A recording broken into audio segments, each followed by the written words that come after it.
Welcome everyone. You're now at the Q42 office. We have two offices, one in Amsterdam, you are here, and one in The Hague. And that's over here. And we have a very nice program for tonight. Our audition is about accessible apps, and we have two fantastic speakers tonight. Welcome. At Q42 we build software projects that makes life of people or of users more easier and more fun. And accessibility is a very important topic for us because we build products for the end user, and we think that every product we make has to be very accessible for everyone. So tonight we have two speakers, and the first one is Johan, our own accessibility engineer. And I think you can start now, Johan. Oh, wow.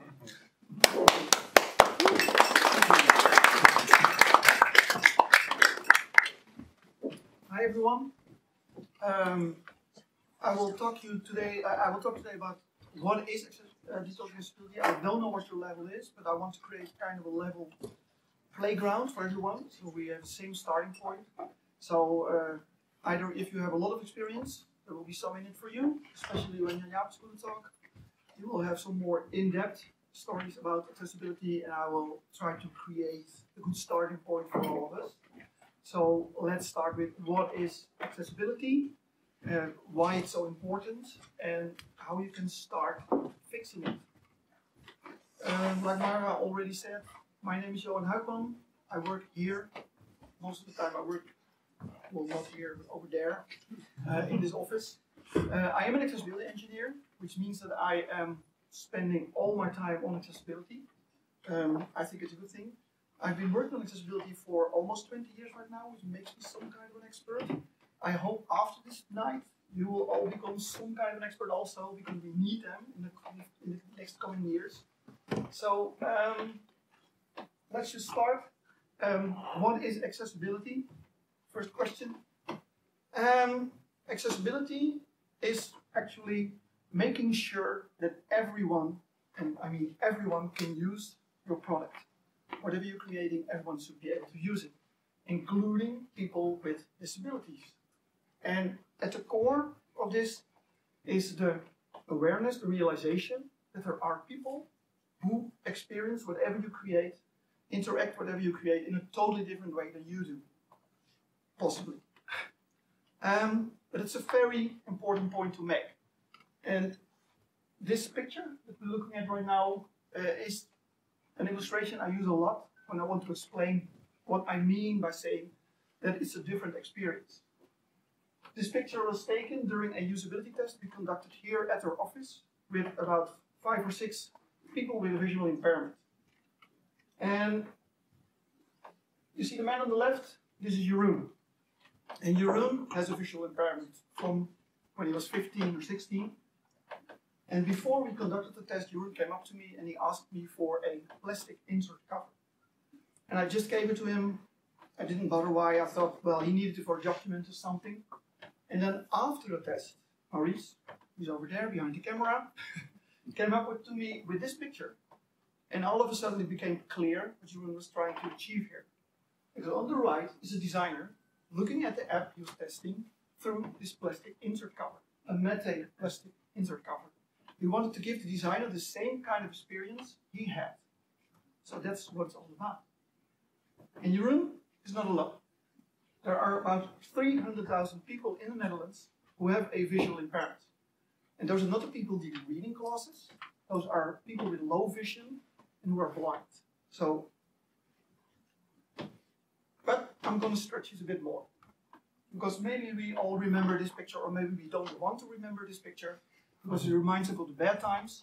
But our Prime Minister in the Netherlands on the left, Hugo de Jonge, Minister of Health, in between them, Irma, the sign language interpreter.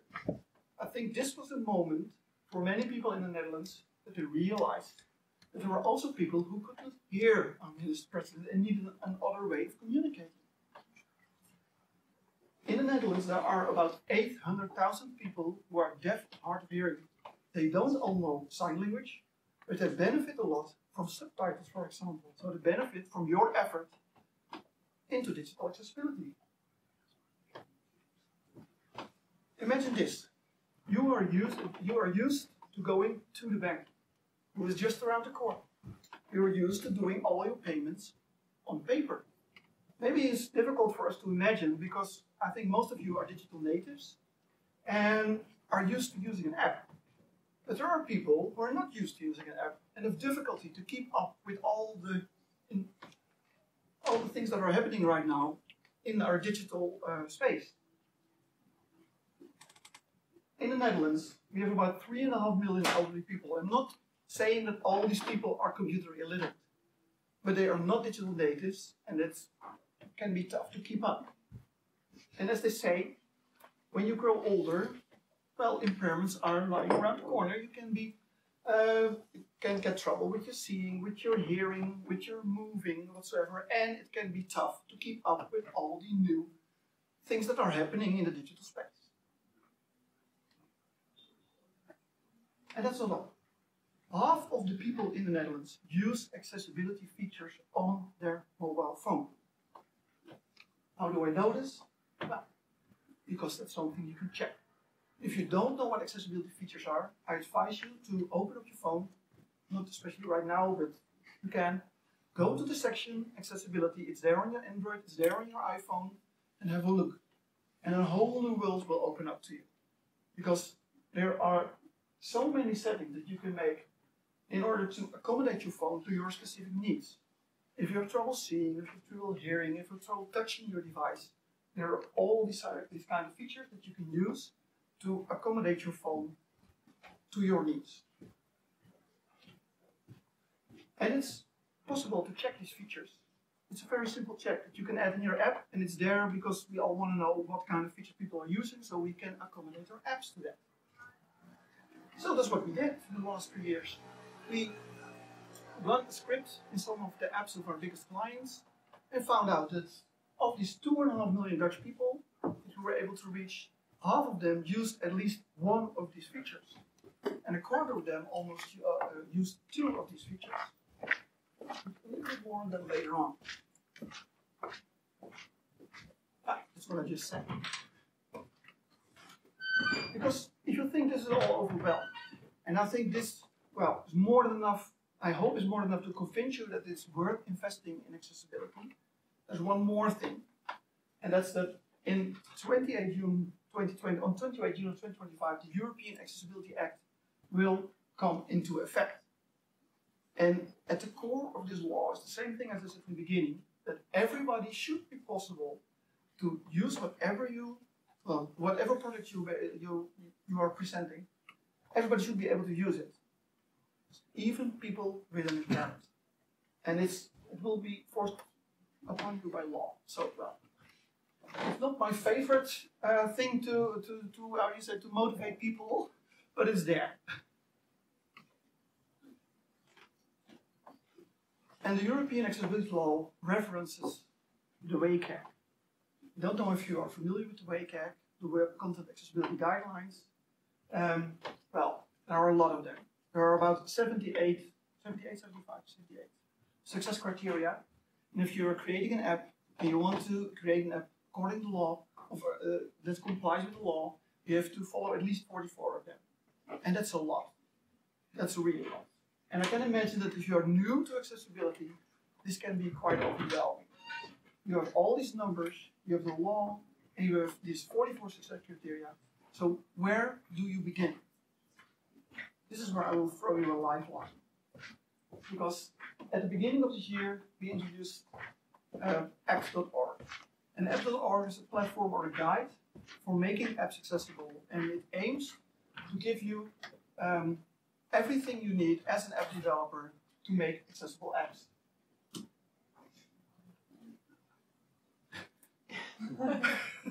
You just wanted the beer. Oh, I thought it was something I said. Oh, this is accessibility right now. What's in there? Well, for example, the numbers I just talked about, and more numbers. So everything we found out in the past few years is in there, and we're still updating it every day. But there's more in there. So, beside the data on the real use of accessibility features, there is, for example, our beginner's guides. If you are new to accessibility and you don't know where to begin, this is the place where you can find it. I want to know, how many of you already, well, tried building an accessible app? Okay. So the beginner's guide is for the rest of you, I guess. That's good. That's a good thing. Then there are guidelines. How many of you are familiar with the guidelines right now, the WCAG? Okay. A bit more? Well, does anybody know what an accessibility audit is? Has anybody ever got a report from an accessibility audit? No, never? Well, lucky you. I'm afraid that in the upcoming years, it will be more. There will become more and more, because it's a way to validate how your app is doing against all these guidelines. There's only one problem with it. It's the web content accessibility guidelines. So if you are building an app, it's kind of difficult to interpret it. What do I have to do? And there are a lot of code samples around there, but all these code samples are based on web content. So there are a lot of HTML code samples, JavaScript, CSS, and everything you have to do to comply to the guidelines. But on app.org we have done our utmost best for every guideline to give you the right solution, because if you have a good audit, there should be a solution in there. So it should give you an idea on where you fail to the WCAG, but it should also give you an idea on what you could do. If you ever are in a position that you get an accessibility audit, we have made it very easy for you. If somebody references a certain success criteria, for example 1.1.1, it's very easy. You go to apt.ly/1.1.1 and you will get all the information you need to fix it. It will update you. It will tell you what this specific success criteria means. It will tell you what you have to do to test it. It will also give you the right solution, and it's there for every success criteria you need. So remember that. If you are a more seasoned developer, you already know what to do. There are a lot of code samples you can go straight to. For example, I have something to do with a label with how did it work? Go straight to the code sample section. Look for your favorite platform. We have 5 right now. We have iOS, Android. We have React Native, Flutter, and Xamarin. And we want to have more. So if you are up to it, help us out to, for example, we're looking for Maui developers. You want to give us all the code samples for Maui, so you know. Also, if you want to know how your app, what specific features the users of your app are using, you can also collect your own data. There's a step-by-step guide how you should do that with all the code we already wrote, and also how you can collect this. And there's a huge knowledge base on specific technology and disabilities. It's all there.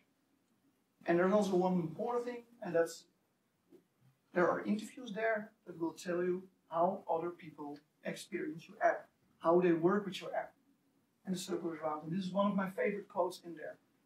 It's not, I'm not disabled, it's the world that enables me. It's by Maurice. Maurice happens to be there. And I think it reminds me every time that, it's us who can fix it for her. I think that's it for me right now. And Jan Jaap will get a little deeper with you, a deep dive into accessibility.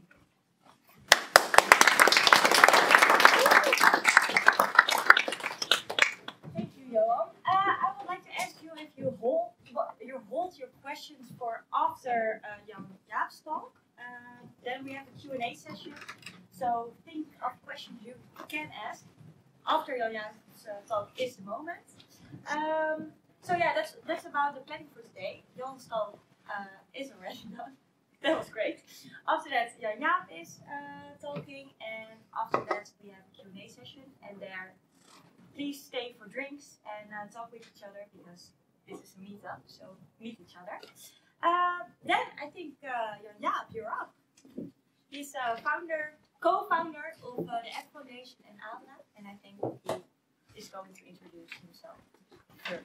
Yeah, Yeah. thanks. Slides. We can start with the applause.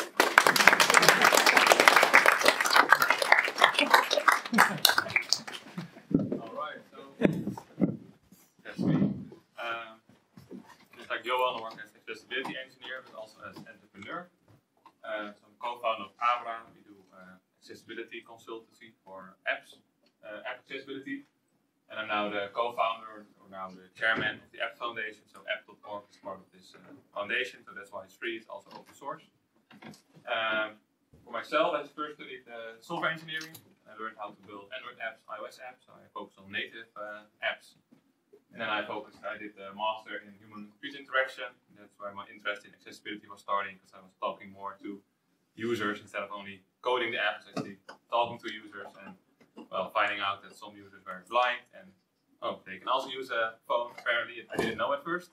And that's when I learned more about the accessibility APIs. And today I will tell a little bit about the 9 most common accessibility issues, on how to fix them, or in case app.org will tell you how to fix it. Johan already told us a lot about why is accessibility important, so I guess I'll give him a little summary. So Johan told about the Netherlands. If you look at the world, it's over 1 billion people, so 1,000 million people have some form of disability. In the Netherlands, it's around 4.5 million, and like Johan told, around 50% of all people, at least in the Netherlands, are using at least one accessibility feature. So it's really super large group of people. It's not just one blind person that's using your app. It's way more people. So that's why everyone should make the app accessible to make sure everyone can use it. Johan already explained a little bit. So what's the difference? Why are websites usually more accessible compared to apps? Well, one problem that Johan mentioned is the Huijkman. It's guidelines but made for websites, and now we're trying to apply them to apps. But a big difference is for websites, there's loads of tools to automatically test it. Maybe you've used them. If you're a web developer, just click on the button, you get some kind of report.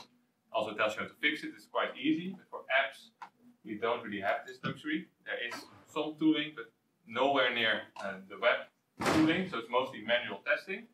Also, the source code is not available. I guess it does not apply if you're a developer. Of course, you have the source code, but for an auditor, like in my company we do audits, then usually I don't get access to the source code. So if I'm auditing a bank app or like some kind of insurance app, I don't have the source code, so I cannot check if it's a button or is it just a piece of text, is it an image, or is it actually real text. And with websites you can inspect elements and see it's a paragraph, it's an anchor, it's a div. So for apps it's a little bit harder to check if it's accessible, because you have to guess how someone built this app. You cannot look in the source code usually. Secondly, I guess the difference is the small screen. Maybe one of the big problems is in apps, people are used to having portraits and they don't really consider landscape. So with websites, we have this responsive design. Every website by default is now responsive. But for some reason, with apps, we don't build for landscape. We only build for this iPhone 13. We don't build for iPhone mini. We don't build for iPhone Pro. We don't even always support iPad or Android tablets.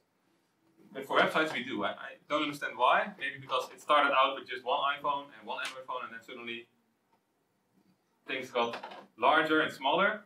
But somehow responsive app design is not really common. Especially maybe if you're an app developer, how often have you seen from your designer that they made a landscape design in your Figma or whatever program you're using for your design? Usually it's only portrait. Why? I don't know. And lastly, well, that's something we fixed already with app.org, it's limited resources. So also for fixing stuff, there's way more resources on web than app. But now for app, we have app.org, so there's, we're trying to close the gap with this platform. So the 9 issues I was talking about, is your app accessible? Like, did you know that you can also connect the hardware keyboard to your phone and then control it using the keyboard? That's possible. It's also one of the guidelines in the web content accessibility guidelines, because it's quite common, like a laptop, it has a keyboard and your computer has a keyboard. So for websites, it's quite common to use a keyboard. For apps, I would say it's less common. It's mostly common with maybe an iPad or tablet. But there are people out there using a keyboard with their phone, and according to the web content accessibility guidelines, you have to support keyboard interface because the guidelines are for web, but now they also apply to apps. So your app also has to support keyboard. So I'm going to go for those 9 issues. The first one, for example, I'm now using DigiD. So I guess if you're Dutch, you know this. Imagine if DigiD was not accessible, you would not be able to access any services from the government or any health insurance. So for some apps, it's really important to be accessible, especially those kind of apps like DigiD or banking apps. Imagine if you're blind, for example, and you cannot do your banking on your own. That's really frustrating. So especially those larger apps or government apps, it's really important they are accessible. Luckily, DigiD has been working on this for some time.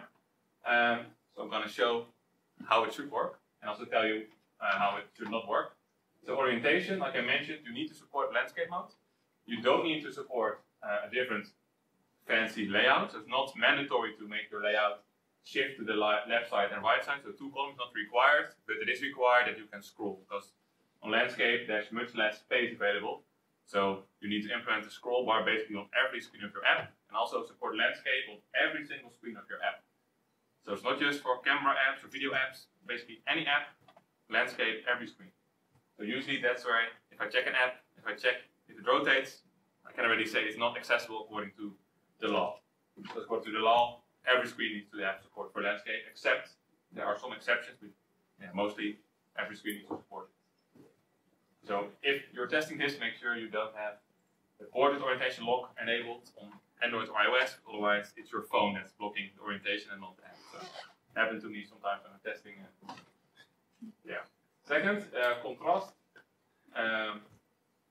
So there are some values.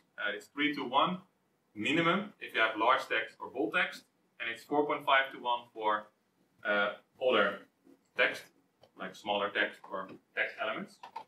So how to check this? So if you're a developer, you can just look at the code and find your color codes, your hexadecimal codes, or look in the design. But if you are an auditor, well, you can do this. So how to do this is you make a screenshot and then open like a color contrast app on your phone, or I airdrop it to my MacBook, and then I have some app called Color Slurp.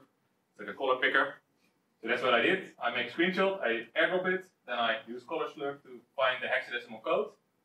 Then I go to WebAIM, it has a contrast checker, and I just fill in those numbers. So I have a background, white, it's FFFF, and then background color is E17 and some zeros.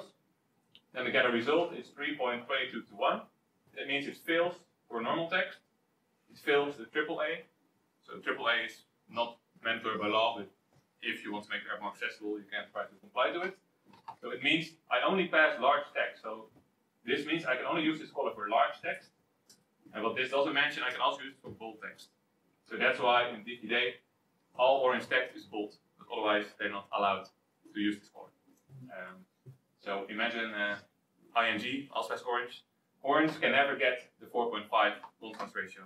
So that's why ING, if you have ING bank account, they also have bold text for every single orange element. So now you know why everything is bold. So thirdly, text scaling.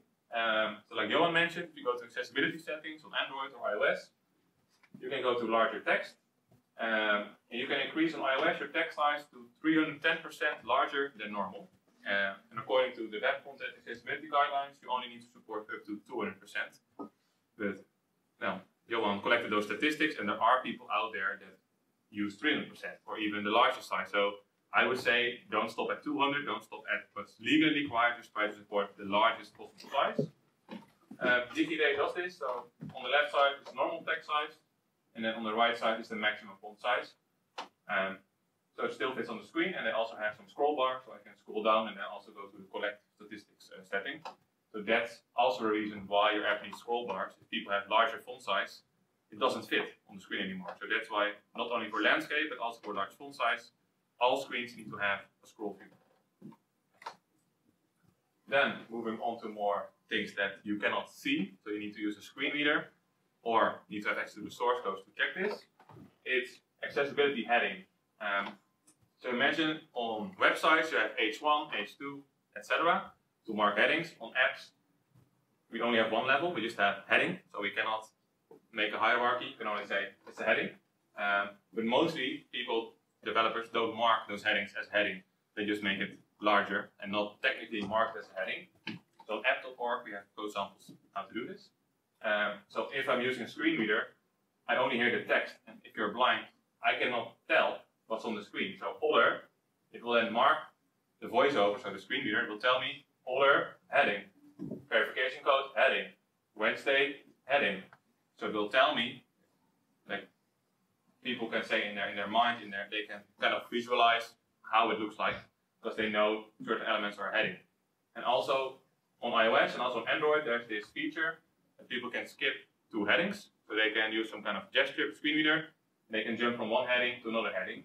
So instead of jumping from Wednesday to then the text below, you can jump immediately from all Wednesday headings to the next heading, to the next heading, to the next heading. So it's way quicker. Like we can visually really quickly skip through all those elements and find the dates we're looking for. That's the same that screen reader users can do if you mark your headings as heading. So app.org has a code sample how to do this. Then accessibility link. So visually links are usually different color, sometimes underlined. My suggestion is always underline your links. It makes it clear for people to understand it's a link. It's not mandatory if the color has enough contrast. But imagine if you're blind, you cannot see that this is a different color. So that's why the screen reader should also tell that, for example, logout is a link, and that more explanation is a link. Otherwise, you just hear more explanation. You kind of have to guess. You can click on it. And the same applies here. Using the rotor, you can navigate by links. So then you can just quickly check if there's any kind of link on the screen. Because visually, I can really easily see the orange text with an underline. And using a screen reader, I can then use the links and then just quickly skip to all the links. So it really helps people to navigate your app. Also, app.org also has code sample how to mark it as a link. Alright, then accessibility label. So in programming or in apps is a little bit different because on websites you kind of have ARIA label, maybe you've used it. In apps, I would consider accessibility label to be for non-interactive elements. So elements that do nothing when you click on them. So it's basically for images that are used there, for example, to show a logo. And then if it tells you something like DigiD logo, it's quite important. So I know I'm in the DigiD app. It should be marked as an image. So accessibility role should be set to image. Otherwise, people don't know it's an image. And then you need to set accessibility label to a descriptive text. So for example, I will set it to DigiD logo, and people know they are currently on the DigiD logo. So what's nice in the newest iOS version, you can also use the rotor to then open this image, and it can also do OCR. So if your app is not accessible, you can then open it, and then it can OCR the image, and then still tell you what's there. So that's nice for iOS, but it would be better if developers would just add it instead of having an OCR do the job for them. Then accessibility name. So I really like to use voice control. So iOS voice control, you can say show labels, and it will show all the labels for all the interactive elements. So that's the difference between accessibility name and accessibility label. So accessibility name is for interactive elements I can click on. And by visualizing it, you can really easily see all the labels. And the labels or the names should match the visual text. For example, if the button is support, it will make sense. I can activate it by saying click support. And that's not the technical label, so the accessibility name should not be really much different from the visual text. And what's nice about iOS with the labels, for example, I can now see that this back button is labeled as vorige, so it hasn't been translated to back correctly. So it's also an easy way to check if your translation is going right. And then this are all interactive elements, so I can just say tab 1, press this number, tab 0, press 0, delete, extra information is also marked. So DigiD is really a good example. It's really easy. I can use it fully with my voice. I don't need to use my hands. I can use my voice to, well, use DigiD. Except maybe scanning QR codes, maybe a little bit different without using my hands. So that's maybe something they can maybe improve. Number 8 is accessibility role. So I guess we already mentioned this a little bit. So we talk button, checkbox, switches. People need to know what kind of element they are visiting. For example, needs verification code. Visually, I can see it's a button. The role should be set to button. And then I know, oh, I can double tap to activate this element and something will happen. I will get verification code. Just like list items, they should also be marked as a button. So it's a little bit different from websites. In websites, usually you would mark those kind of list items as links. Within apps, Apple and Android both mark them as buttons. So mark those items as button. And also for switches, well, mark them as a switch so people know it's something they can press on and it will toggle between on and off. And that gets me to the last example with switches. So the switch should not only indicate itself as a switch, it should also tell you if it's on or off. Otherwise, I have this consent to collecting statistics and I don't know if it's on or off. So I double tap it and then it's a different value, but I still don't know which value it is. So, for example, this is a checkbox. You can set selected or not selected. And for a switch, you can set off or on. So Android, iOS, they both have APIs to do this. And also app.org also has code samples once again for this. So it's easy to fix, but mostly in every app I almost test, they have issues. And those issues are quite easy to fix. So I hope you learn from these. And now, would it be nice if you can do automated testing? So now usually do manual testing, and something I'm working on is trying to automate this process. If you want, you can sign up. It's abra.ai. You will be first on the list because I just launched this website today. So it will be like first come, first serve. So if you want to use it, sign up. Because we're trying to make this process, like those 9 items, we hope you're able to detect it automatically. It would really save a lot of time. Then of course combine it with the code samples from app.org so you can also fix it. Alright, but now for manual testing. Someone brave enough to tell me an Android app, because I'm going to be testing on Android. Those screenshots I just showed was on iOS. Now, Android app, will it be in the Play Store? Buy waste. How? Buy waste. Buy waste? Check if I can waste. Find it. Buy waste. Okay, it's installing. Let me share my screen. I released an update to slightly improve the accessibility. You are a brave man. You are brave. It's absolutely not correct yet, but. Alright, so there is my screen. Your logo is I'm going to start with enabling the screen reader.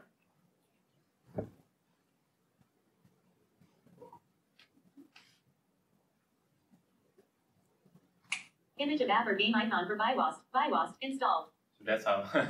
Double tap to activate. Play Store. Open button. Well, open button, so it's Double marked tap as to a activate. button. So I'm going to open it. ByWasp. Someone's Page. doing the annotation. Your preload items for free.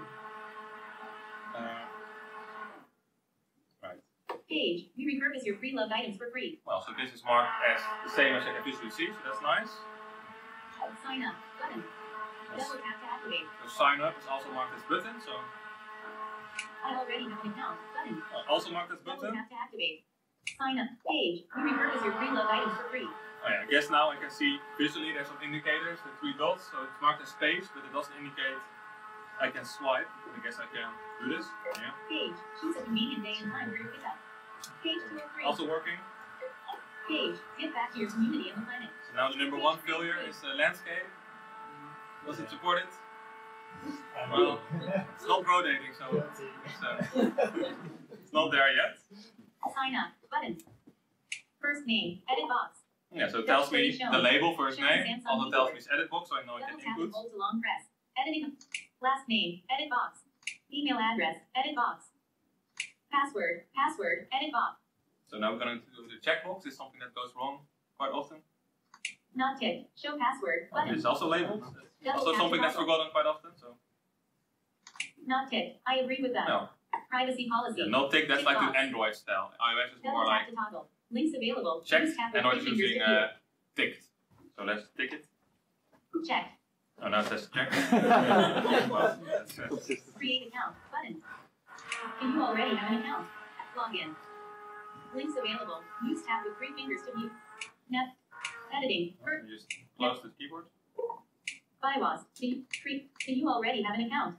Log in. Yeah, so if you Links, look at this clearly, I can see that Double tap to underlined activate. log in, so I guess it's a link. I guess it would be easier if this is a full button. Do you already have an account? Log in. Because now I have to Links use available. Use tab with 3 fingers to view. tab with 3 fingers to show, so I can have to use 3 fingers. Top back menu. Links. Talkback list. menu, then I can Double go tap into to links, activate. First name. Edit box. Out of list. log in. Links. So that works. Bylaws. This app is doing quite well, I guess, except landscape. Double tap to activate. And then maybe, I don't know if you know, because I guess maybe it's getting too long, but do you support the large font size if I change my font size?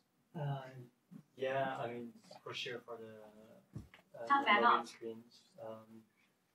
There is, on 2 screens, there are some issues with larger font sizes after logging in, but they are, one of them I fixed today, the other is still difficult to fix. Alright, so I just made the font size to the largest. Well, it's enlarging, so that's nice. So that's an example like how you would test accessibility. You basically go to other settings, use the screen reader, probably make some kind of screenshots to check if this has enough contrast. I'm not sure. I think usually the lighter greens with white text usually doesn't have enough contrast, so I'm not sure. But that's like how you would test it. So mostly manual testing. And you have to know the screen reader. If you want to learn a screen reader, we also developed an app from the App Foundation. Also, it's free open source. It's screenreader.app, so www.screenreader.app. You can learn how the TalkBack works. So I was just using TalkBack. It's a screen reader on Android, and also has an app for iOS where you can learn VoiceOver. All right. So actually, this app was much more accessible than most apps. So nice work.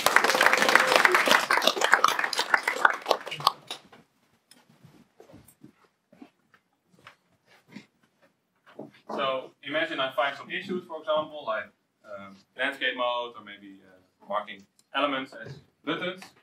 We have solutions for all 50. So mandatory is 44, but the 50 criteria are covered on app.org. So basically we rewrote the web part to apps. So our explanations are made for apps, not for websites.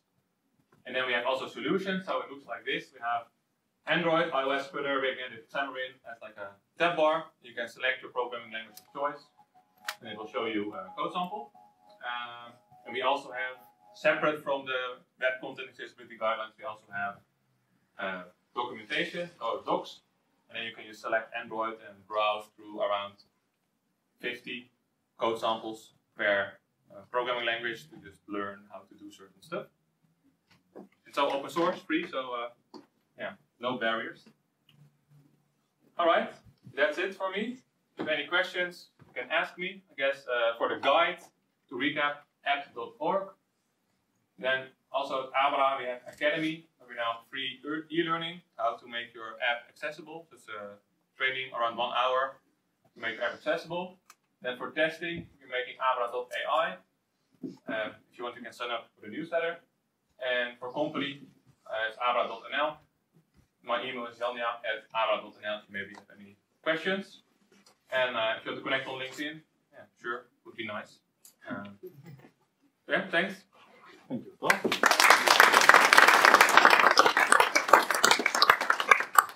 I think we come now to the Q&A session. Are there any questions for Johan or Jan Jaap? I see one question. Yeah, you mentioned that app review should be available on landscape mode as well, but of course there are some apps that have like special functionality only on landscape, like the calendar or YouTube, for example. So in the calendar, you only see the week view if you tilt to landscape mode. Yeah. So that kind of blocks landscape mode for other functionalities. Yeah. Yeah, that's true. So landscape is not that it has to look or fill the space. It's more about that landscape and portrait should have the same functionality. So it can be different, so it can be weak view instead of day view. That's allowed as long as you can achieve the same, then it's allowed. And also there are exceptions. For example, I was working on the Corona Check app as accessibility engineer, and there we have this locked to portrait mode. So QR code scanning and moving around is not nice if you try to scan this QR code and suddenly you go to landscape, back to portrait, that's annoying. So for those parts, if there's a good reason, there's an exception. Also, one example they use a lot is like a piano. So if you have a piano app, it doesn't make sense that it also supports portrait because there's not enough space. So there are some exceptions there, but mostly you should support landscape. It doesn't have to look fancy, you just need to have the scroll bar and it needs to have the same functionality. But it can be different. Thanks. Good question. We have another one. Yeah. So does it mean that after this day, the user interface of iPhones will be it will support the landscape because now. Yeah, I don't know. No, I mean, meaning I guess they have to legally do this. Yeah. And I don't know why Apple doesn't support it because on iPad they support landscape and on iPhone they don't. Well, they support it on the bigger Max version, right? Yeah. But it's still like quite a big version too. Yeah. So I hope Apple will do this. Sometimes for me it's a little bit annoying. For other people, it's really they have maybe their phone mounted on a wheelchair. They cannot physically move their own arm. So mostly if you're doing landscape for those people that cannot change. But for me, just annoyance. For example, on YouTube, and then I switch to my iPhone home screen, and then I have to rotate my device again, and then it's just for me annoyance. But I would really like to have landscape on all apps, so I can just stay. Especially if I'm eating dinner and maybe watching something, and I switch apps, I can just keep my phone at the table and don't have to pick it up, rotate it. So that would be nice. And it looks like they've done it before, so and when they're legally bound to it, they probably will have to do it. You mentioned accessibility labels and accessibility names, labels for non-interactive and names for interactive elements. Yeah. I'm not aware of an equivalent feature for Android. Does that exist? Or So yeah, that's why it's a bit confusing sometimes. So technically, in the code, for example, on iOS it's called accessibility label, the property, in Swift, and Android is called content description. It's the same. It's not like there's a different property for name versus label. It's just that technically, like legally, they are named differently for interactive and non-interactive. So it's the same in the code. It's the same. For developers, it's just using those properties interchangeably. right, but then Android is always use content Yeah. description. What's new on Android is called state description. So at first you had to embed the value in the content description. Now you can use set state description. You put the value or the state separate from the content description. That's really nice that Android finally added this. I didn't know that's new.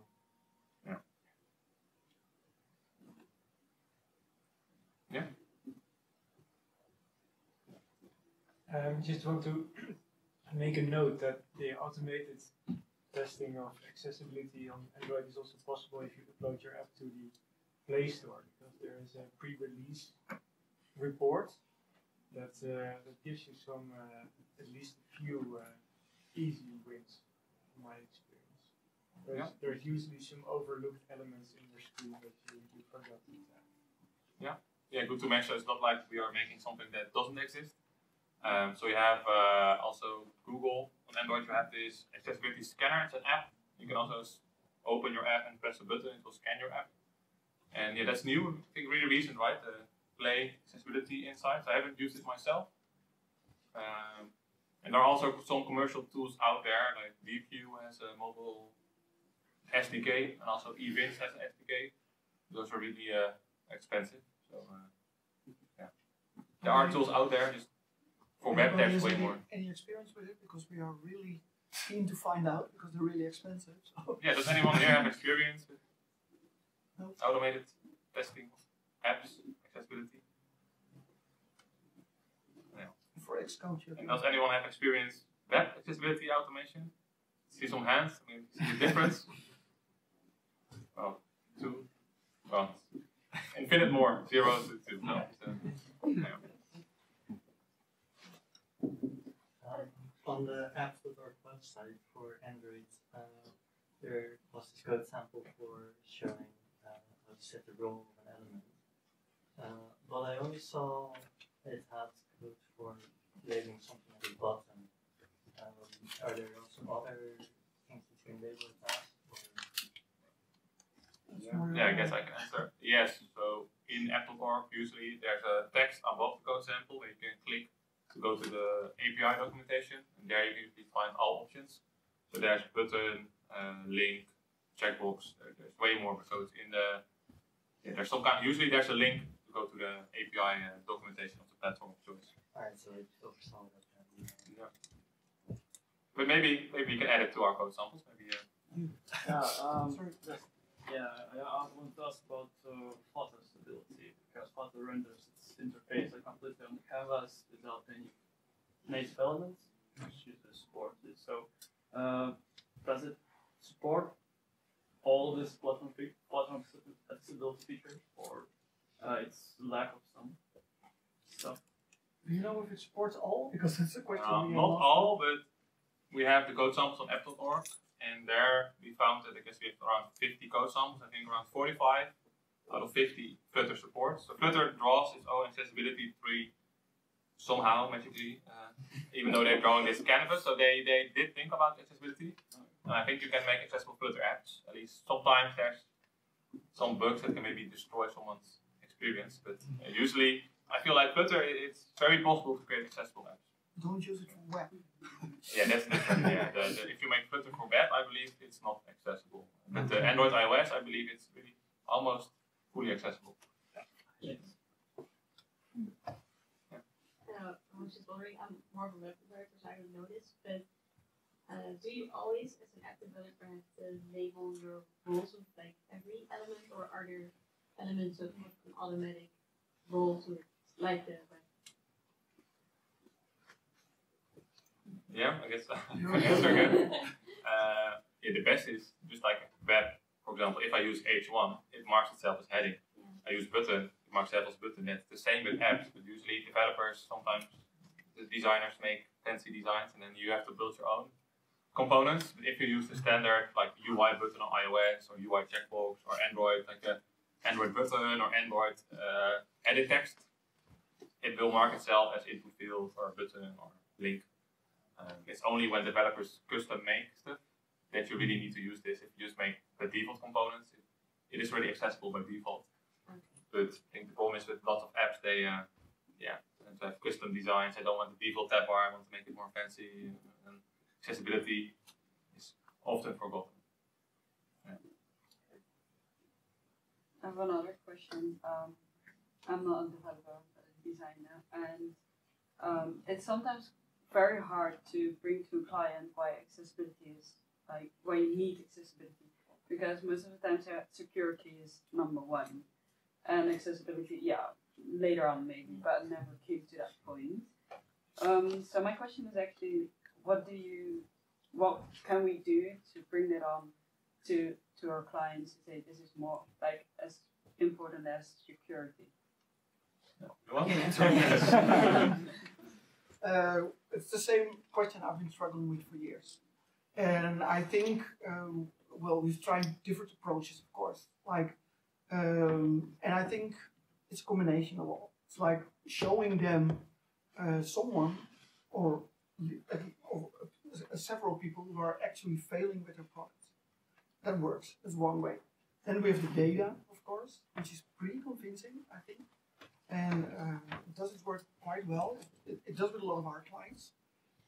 It's there on app.org, so you can use it. I created a slideshow out of all the data that will update every month, so you can take it and put it in your slides. And then after that, it's the way I like the way that Matthijs said next year did it. For example, for a client of us, he just started fixing stuff. And then we showed that it worked. and all of a sudden more was possible because they saw that we did a usability test every now and then, and they saw improvements. They saw that people were actually able to use stuff they weren't able to use before. So it's I think it all starts with showing them the data, bringing or showing them the evidence that is not working right now, and then later on showing them the evidence what you can achieve if you have the resource for that. Because that's not always possible. There's not always a developer at hand that can do it for you. But if you can do it, I think it all starts with creating the awareness, both on the amount of people that benefit, and then showing them what goes wrong. We know that because we've asked this question to several people at different levels, CEOs, product owners. So why don't you do it? And the issue is that almost everybody is convinced that it's an important topic. But I think most of the time that it's really expensive and really hard. If you want to fix it all at once, it can be really tough and really hard. But you have to start somewhere. So try to find out what's the core flow. Trying to fix this just step for step. And you will see that as soon as you start fixing one thing and you can show that people will benefit from that, and you take it from there. So one easy step at a time. That's my answer. Yeah, I think it covered everything. So I guess what's nice, what I sometimes hear is that we have those numbers on app.org. People tell us, yeah, but our users are different.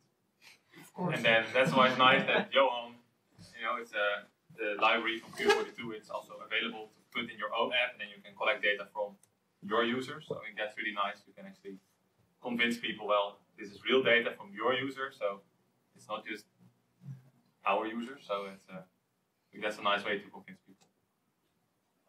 Can I share an anecdote about this? I've worked for, actually it's 7 minutes from here, DPG Media, AMV, gaspedaal.nl. They created an app, and when I brought up the topic about accessibility, he literally said, I'm not joking, no, but we sell cars. Blind people cannot drive cars, so they don't need to use this app. That was kind of, okay, that's interesting thought on the topic. I've heard it before, but then also, you also know Bram. So Bram is someone we know, also working in accessibility, is also blind. And sometimes people would say, yeah, but why would, he was talking about parking permits. It was like, why would a blind person need a parking permit? Because you can't drive a car. But then he had people visiting, and he was getting a permit for them. So that's why it's also for those things important that it's accessible. So that's an example. Even things you might think, well, why would a blind person do this? Well, they do. So make it accessible. I think the trick is not to assume anything, and that's what also what the data shows is that more people than people with a specific impairment use the stuff that's created for accessibility. We don't know why they use it, we don't know if they're blind, we don't know if they can't use their hands, but all that we know is that they need it. And the amount of people that need this stuff is way bigger than just the people with disabilities. This is already a large group. And I think we should shift the discussion a bit from people with disabilities to what do people actually need. So we don't worry about, okay, is somebody blind, is somebody cannot use their hand? No, somebody needs a larger font. Somebody needs all of this in text instead of in pictures. And if you shift this discussion to that, and that's also, I think you can use to convince people, if you shift the discussion from disabilities to user needs, you have a totally different discussion. Because user needs is, well, more people will understand what you're talking about. This is what my people need, this is what my client needs. Instead of my client is blind, no, my clients are not blind. Yeah. It's difficult to prove that they are blind. Of course, you can bring in one, you can bring in two, and they'll say, oh, it's just one or two. But a lot of people need text instead of pictures. A lot of people need larger fonts instead of the tiny fonts you're offering right now. Yeah, I think the stats really show much more people use it. I think Netflix also did research for captions, and I believe like 50% Netflix users are using captions at least once a month. So really shows not just for deaf people or hard of hearing people, it's basically everyone that's maybe watching in the train or watching without earphones. It's many reasons people would use stuff that's meant for accessibility but also benefits other people. If I can add to that, I was also working on a car app. It was like a companion for an electric car. And I try to keep accessibility in the back of my mind, just like security when I develop. So of course I make it accessible. It's like the default mode. And then maybe someone drives the car and their partner is blind, for example, but they want to check the charge level for the car because they have an important meeting or something. So there's always use cases that you can think of. Maybe that's nice to have.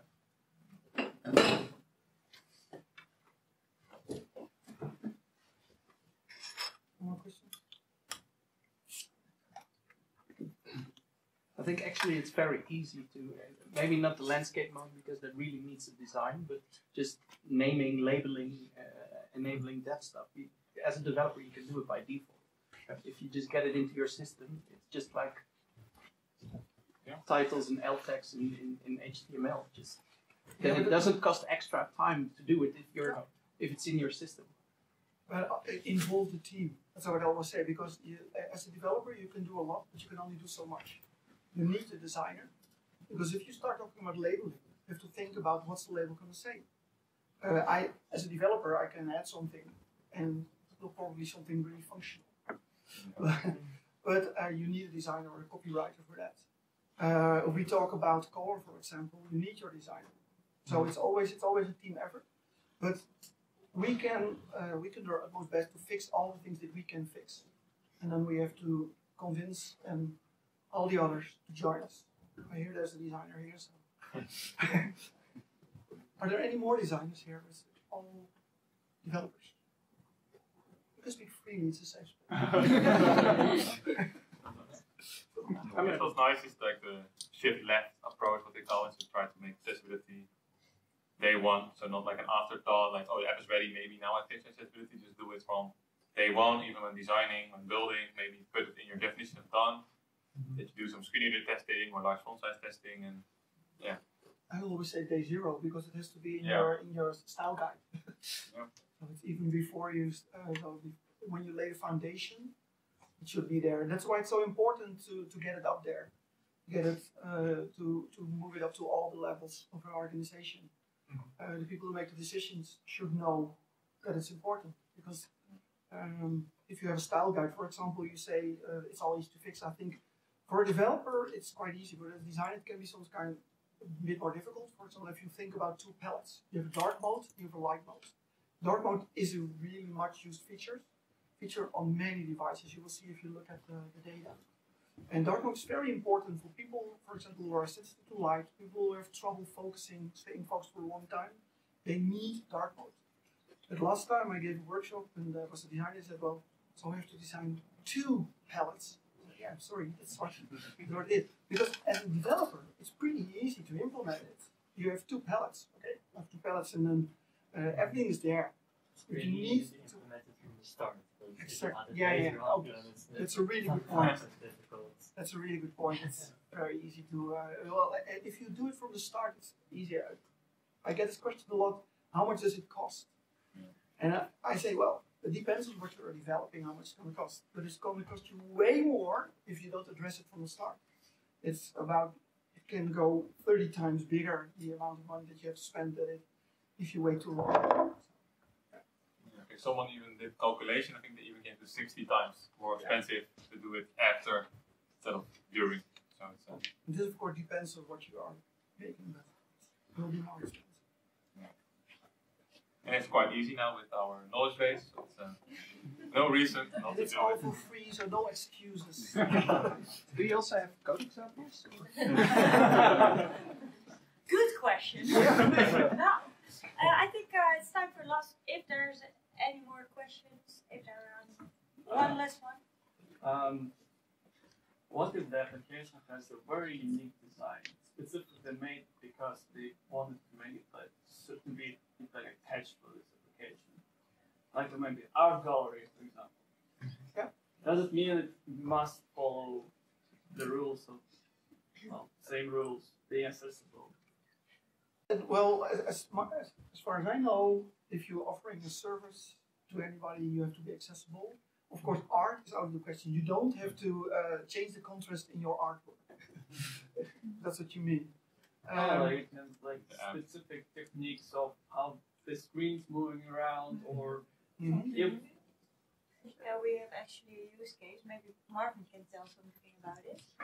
About OklayMundi. But it's a website, but it's It is a website. So we're making a website for OklayMundi, which is a website for old world maps, and it was quite a difficult task to actually make it a bit more accessible, because you're using a lot of visuals, and it's not your standard website, so you don't have a footer, you don't have a header, and most pages didn't even have text content. It was just only visuals. So we used a lot of native elements, which made it a bit more easy, and just like you talked about with iOS and Android, you don't necessarily have that option.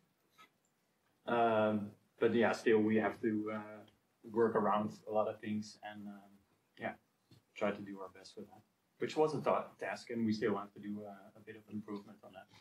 lucky we have a colleague who knows. No, but also because I like to add one thing. They started out with pretty basics. The HTML structure is spot on. So if you use all the native elements, what you have to use them for, like use buttons where buttons are applied, you use lists where they use the right headings, then if the basics are okay, it's easier. And still, there is some work to do. Let's be honest, because it has a lot of movement and things like that.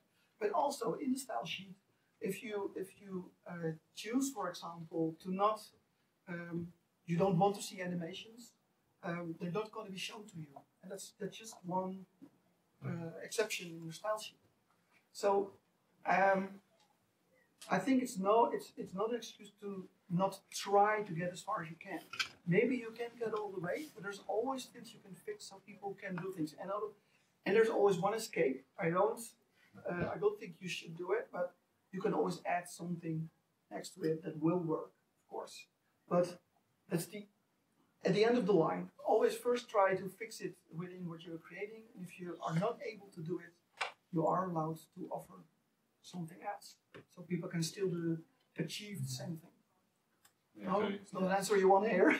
So you can add maybe like a high contrast alternative, or like the normal one is low contrast. I guess you get a normal contrast one. So maybe it's art. Maybe you want to use yellow on white background because it's really low, like 1 point something contrast. And maybe you can add a button to make it different color. So that's allowed. So there are some exceptions or some ways, alternatives to make non-standard interfaces, but they do need to also be accessible. I guess it is one way will be just to create a completely different user interface. Just very simple, just follow the rules, I guess. Because it means that the designers that purposely build something very complex to make an impression that it's on their users, because definitely they're not building for all the people, like they probably only for specific one who, like not specific, but who likes this kind of stuff. Yeah, but there's also, it might also be interesting to do a thought experiment.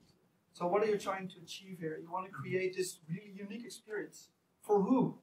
For somebody who can see. What if you try to create a really unique experience for somebody who can see? Yeah. That's something you can think about. So it's just because we are focused on the visual part so much, that's where the problems start to arise. But I think that if you think about it the other way, okay, I'm focusing on the visual part. What if people cannot see this? What would I do to make it a really unique experience for them? That's that's something you can think about. I think a good case in point, if I can add, is there's an iOS puzzle game called Black Box. You can install it. Yeah. It has it's really weird puzzle levels, and you have to use your phone's sensors. But the developer really went out of their way to make it accessible and to provide an alternative experience. For example, if you can't use the screen, you can use it with voiceover. Some puzzles you have to blow into the mic or use the gyroscope, but there's all kinds of alternative ways to solve the puzzles if you are unable to do that. So, like Johan said, you can accommodate to people who cannot solve it in a certain way, make it possible for them to do it another way, for example, and you can still have your unique game or experience. So, yeah, Black Box on the App Store. Okay, guys, I think we have enough to talk about during the drinks. That's now the informal part that we can do. So talk to each other, ask Johan and Jan Jaap about the special case or other keywords, or meet each other. And thank you for your attention. And I hope you learned a lot from this evening. So one big applause for the speakers.